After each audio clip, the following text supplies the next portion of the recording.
ওই বিগত 16টা বছর কি কি করছে আর নাই করে কথা বলেন, জানে কি জানে না? তার ব্যাপারে বলার কোনো প্রয়োজন আছে? অসংখ্য আলেমদেরকে নির্যাতন করেছে, সাধারণ মানুষরাও তার থেকে বঞ্চিত হয়নি। তার নির্যাতন থেকে লুকিয়ে পালিয়ে মানুষ কখনো তার কাছ থেকে হারিয়ে যেতে পারেনি। টেনে এনে হেসড়ে জেলখানায় বন্দী করে তাদেরকে নির্যাতন করেছে। কথা বলেন ঠিক কিনা? এগুলো বলার দরকার আছে? বলেন, বলার দরকার আছে? শায়েখ ইবনে শায়েখ আল্লামা মামুনুল হক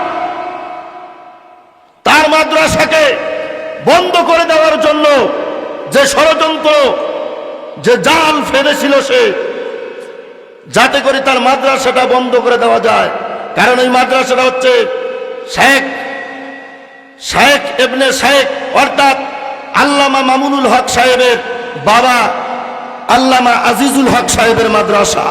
যে মাদ্রাসার থেকে আলেম বের হয়, যে মাদ্রাসার থেকে শায়েখ তৈরি হয়, যে মাদ্রাসার থেকে আল্লাহওয়ালা তৈরি হয়, ওই মাদ্রাসার হেড যিনি, তাকে যদি বন্দী করা হয় তাহলে মাদ্রাসা একদম নিস্তব্ধ বন্ধ হয়ে যাবে, দরজায় তালা মেরে যাবে। এ কারণে আল্লামা মামুনুল হকের মতো মানুষকেও মেয়ে সংক্রান্ত ব্যাপারে কারা নির্যাতন করেছে। কথা বলেন ঠিক কিনা? এগুলো বলার দরকার আছে স্টেজে? কোনো দরকার আছে? আল্লামা রফিকুল ইসলাম মাদানী ছোট্ট একটা মানুষ, কলার ধরে টেনে হেসে স্টেজ থেকে নেমে জেলের মধ্যে বন্দী করে পরনের জামা খুলে ল্যাংটা বেহায়াপানা উলঙ্গ একটা নারীর সঙ্গে সিগারেট বন্দুক তাক করিয়ে সিগারেট হাতে দিয়ে ছবি তুলে ফেসবুকে আপলোড করেছে। কথা বলেন ঠিক কিনা? এগুলো বলার দরকার আছে? বলার দরকার আছে? কোনো দরকার আছে? কোনো দরকার নাই। এগুলো সবাই বিগত 16টা বছর সাধারণ মানুষও তার হাত থেকে বাঁচতে পারেনি।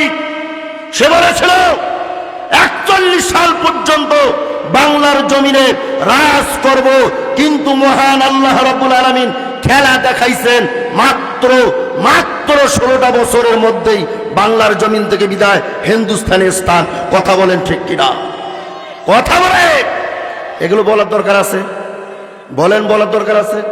কোনো বলার দরকার নাই। কারণ মহান আল্লাহ রাব্বুল আলামিন সব খেলার ঊর্ধ্বে। কথা বলেন ঠিক কিনা?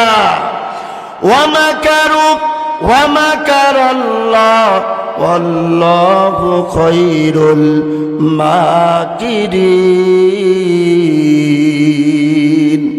বান্দা তুমি খেলা খেলবা, তোমার খেলার সীমানা যে জায়গায় যে পথযাত্রী হিসাবে থেমে যাবে, যে জায়গায় তোমার খেলা বন্ধ হয়ে যাবে, আর আমি আল্লাহ রব্বুল আলামিনের খেলা সেখান থেকে শুরু হয়ে যাবে। কথা বলেন ঠিক কিনা? আল্লাহ বলেন ওয়াল্লাহু খায়রুল মাকিরিন।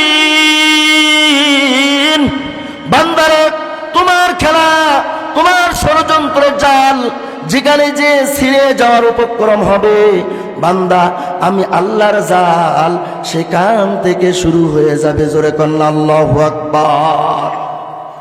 আল্লাহ রাব্বুল আলামিন বলেন ইন্না বাতশা রাব্বিকা লাশাদীদ। বান্দারে মনোযোগ দিয়ে শ্রবণ কর, আমি আল্লাহ এত সহজে বান্দাকে ধরি না। বান্দাকে গুনাহ করার জন্য লম্বা একটা সময় দিয়ে থাকি। বান্দা যদি আমার কাছে ফিরে আসে, বান্দিরে যদি আমার কাছে সে ফিরে আসে, যে যদি তওবা করে, যদি আমি আল্লাহকে একবার স্মরণ করি, আর আমার কাছে যদি অনুতপ্ত শর্মিন্দা হয়, লজ্জিত হয়, আমার কাছে যদি প্রেয়ার করে, আমার কাছে যদি প্রার্থনা করে, আল্লাহ গুনাহ করেছি, আপনি আমাকে মাফ করে দেন। আল্লাহ রাব্বুল আলামিন বলেন ইন্না বাতশা রাব্বিকা লাশাদীদ। বান্দারে তোমাকে এত সহজে ধরব না, আর যখন ধরব তো তোমাকে ছাড় দেব না। কথা বলেন ঠিক কিনা?